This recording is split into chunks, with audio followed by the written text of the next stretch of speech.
तो दोस्तों आज हो चुका है 24 जुलाई दिन शुक्रवार और आज दिन भर के तमाम बड़ी अपडेट्स के साथ हम हाजिर है हमारा विशेष कार्यक्रम लेकर आम आदमी की बात खबरों के साथ। संसद का मानसून सत्र जारी। लोकसभा में आज कई महत्वपूर्ण विधेयक पर हुई चर्चा, जिसमें सुप्रीम कोर्ट के न्यायाधीशों की संख्या बढ़ाने वाला संशोधन विधेयक भी हुआ शामिल। राज्यसभा में फिर हंगामा। राज्यसभा में विपक्ष ने विभिन्न मुद्दों पर चर्चा की मांग को लेकर विरोध किया जारी। हंगामे के कारण सदन की कार्यवाही हुई प्रभावित। नीट पेपर लीक और शिक्षा मंत्री धर्मेंद्र प्रधान के इस्तीफे की मांग रही प्रमुख। प्रधानमंत्री नरेंद्र मोदी का संदेश आया। प्रधानमंत्री ने संसद को सुचारू संचालन और जनहित के मुद्दों पर सार्थक चर्चा करने की आवश्यकता पर दिया जोर और नीट पेपर लीक में धांधली करने वाले लोगों को बख्शा नहीं जाएगा। इसके लिए फास्ट ट्रैक कोर्ट के निर्माण की अपील। विपक्ष के नेताओं का आया बयान। कांग्रेस, समाजवादी पार्टी और अन्य विपक्षी दलों ने शिक्षा, कानून व्यवस्था और विभिन्न जनहित मुद्दों पर सरकार को घेरा तथा संसद में विस्तृत चर्चा की मांग की। पेपर लीक पर सख्त कानून को लेकर केंद्रीय कैबिनेट ने पेपर लीक संशोधन बिल को दी मंजूरी। इसमें पेपर लीक में शामिल दोषियों के लिए 10 साल तक की जेल और 10 करोड़ तक के जुर्मानों का कड़ा प्रावधान किया गया। छात्र आंदोलन में सरकार और सीजेपी कार्यकर्ताओं के बीच हुई वार्ता। जंतर मंतर पर नीट पेपर लीक को लेकर जारी प्रदर्शन के बीच सीजेपी और सरकारी प्रतिनिधियों के बीच 50 मिनट की बैठक हुई, जिसमें 3 प्रमुख मांगों से 2 पर सरकार तैयार, लेकिन धर्मेंद्र प्रधान के इस्तीफे पर कल देंगे अपडेट। सोनम वांगचुक ने भी अनशन किया समाप्त। नीट पेपर लीक परीक्षा में धांधली को लेकर पिछले 26 दिनों से अनशन पर बैठे एक्टिविस्ट सोनम वांगचुक ने अपना अनशन समाप्त किया। सरकार ने छात्रों पर विरोधात्मक कार्यवाही न करने का आश्वासन दिया। राहुल गांधी, लोकसभा नेता प्रतिपक्ष का आया बयान। शिक्षा मंत्री धर्मेंद्र प्रधान को इस्तीफा देना ही होगा। सरकार छात्रों पर पेलेट गन और लाठीचार्ज का इस्तेमाल बंद करे। युवाओं के भविष्य के साथ खिलवाड़ कतई बर्दाश्त नहीं किया जाएगा। किरेन रिजिजू, संसदीय कार्य मंत्री का भी आया बयान। सरकार नीट और परीक्षा प्रणाली पर संसद में किसी भी समय विस्तार से चर्चा करने को तैयार। विपक्ष पूर्व शर्तें रखकर चर्चा से भागने की कर रही है कोशिश। प्रियंका गांधी, कांग्रेस संसद का भी आया बयान। मीडिया पर उठाए सवाल कि मीडिया केवल वही सवाल पूछता है जो सत्ता पक्ष चाहता है। देश का युवा सड़कों पर है, लेकिन प्रधानमंत्री सदन से गायब है।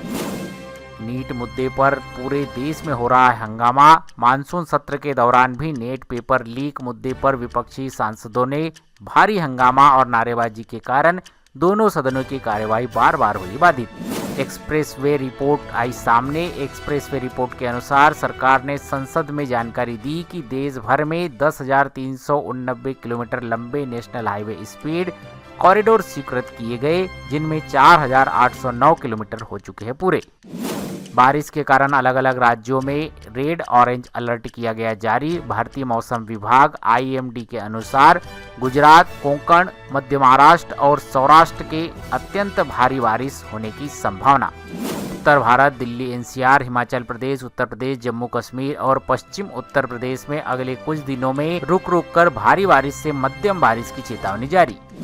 एंटी पेपर लीक फ्रेमवर्क को लेकर नेशनल टेस्टिंग एजेंसी एनटीए के तहत आने वाली परीक्षाओं को अधिक पारदर्शी बनाने को लेकर CBT computer based test NEET के लिए मानक संचालन प्रक्रिया एसओपी पर काम तेज करने के लिए सरकार ने दिया आदेश। रेलवे एंड इंफ्रास्ट्रक्चर डेवलपमेंट को लेकर आई खबरें। नई रेलवे लाइनों के विस्तार से माल ढुलाई और यात्री परिवहन क्षमता में होगी बढ़ोतरी। ईपीएफओ ने आज कोई नया आधिकारिक आदेश जारी नहीं किया। आज ईपीएफओ की ओर से पीएफ ब्याज, ईपीएस 95 यूएनए या पीएफ निकासी संबंधी कोई नया सर्कुलर या गजट नोटिफिकेशन जारी नहीं हुआ। कर्मचारियों को केवल आधिकारिक सूचना पर भरोसा करने की दी जा रही है सलाह। फेक खबरों से रहे सावधान।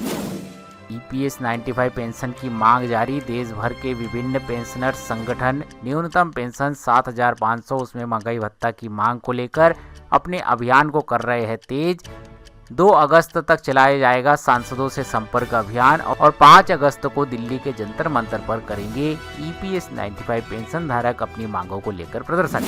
बैंकिंग सेक्टर में साइबर सुरक्षा के अलर्ट जारी। बैंकों ने ग्राहकों को फर्जी कॉल, स्क्रीन शेयरिंग ऐप और OTP धोखाधड़ी से सतर्क रहने की सलाह दी। आयुष्मान भारत योजना को लेकर आया अपडेट। स्वास्थ्य सेवाओं का विस्तार जारी और पात्र परिवारों को आयुष्मान कार्ड बनाने के लिए प्रोत्साहित करने पर सरकार दे रही है जोर। मल्लिकार्जुन खड़गे का PM मोदी पर निशाना। कांग्रेस अध्यक्ष मल्लिकार्जुन खड़गे ने कहा कि प्रधानमंत्री को मन की बात की बजाय संसद में आकर विपक्ष के सवालों का जवाब देना चाहिए। उन्होंने पेपर लीक समेत कई मुद्दों पर विस्तृत चर्चा की मांग की। गुजरात में भारी बारिश का कहर। लगातार बारिश के कारण कई जिलों के स्कूल बंद रखने का लिया फैसला। NDRF और SDRF की टीमें राहत एवं बचाव कार्य में जुटी। मध्य प्रदेश सहित कई राज्यों में भारी बारिश का अलर्ट जारी। IMD ने मध्य प्रदेश, राजस्थान, उत्तराखंड, हिमाचल, गुजरात और महाराष्ट्र में अगले कुछ दिनों तक भारी बारिश से अति भारी बारिश तक की कई इलाकों में चेतावनी जारी की। कॉमनवेल्थ गेम्स 2026 का हुआ आगाज। ग्लासगो में कॉमनवेल्थ गेम्स 2026 की शुरुआत हुई। भारतीय दल से कई पदकों की उम्मीद जताई जा रही है। वैश्विक बाजारों पर निवेशकों की नज़र। अमेरिका और यूरोप में आने वाले आर्थिक संकेतों के चलते वैश्विक शेयर बाजारों में सतर्कता का माहौल बना हुआ है। ऐसी स्थिति में शेयर बाजार में सोच समझकर करें निवेश। सोना और चांदी में निवेशकों की बढ़ रही है दिलचस्पी। वैश्विक अनिश्चितताओं को देखते हुए इच्छित निवेश के तौर पर सोना और चांदी की मांग बढ़ती हुई आ रही है नजर। अदालती कार्यवाही की वीडियो क्लिप पर सुप्रीम कोर्ट ने लगाई रोक। सुप्रीम कोर्ट ने अदालती कार्यवाही के अधिग्रहण वीडियो क्लिपिंग बनाकर सोशल मीडिया पर पोस्ट करने पर सख्त रोक अपनाते हुए इस पर रोक लगाई। सुरक्षा कारणों से बिटचैट ऐप को किया गया बंद। केंद्र सरकार ने सुरक्षा चिंताओं का हवाला देते हुए गिटहब को ब्लूटूथ बेस्ड मैसेजिंग ऐप बिटचैट को हटाने का दिया निर्देश। हिमाचल में बड़ा हादसा। हिमाचल प्रदेश के चांबा में चलती कार टाटा सोमो पर पहाड़ी से भारी पत्थर गिरने के कारण दर्दनाक हादसा, 13 लोगों की मौत की आई खबरें सामने। तो ये थे आज दिन भर की तमाम बड़ी अपडेट्स। उम्मीद करता हूँ आज के इस वीडियो में दी गई जानकारी आपको पसंद आई होगी। ये वीडियो जानकारी अपडेट आपको अच्छी लगी हो तो वीडियो को लाइक शेयर, चैनल को सब्सक्राइब कीजिए और आपको हमारा ये कार्यक्रम कैसा लग रहा है हमें कमेंट करके जरूर बताइए। मिलते हैं आपसे अगले वीडियो में, तब तक के लिए जय हिंद, वंदे मातरम।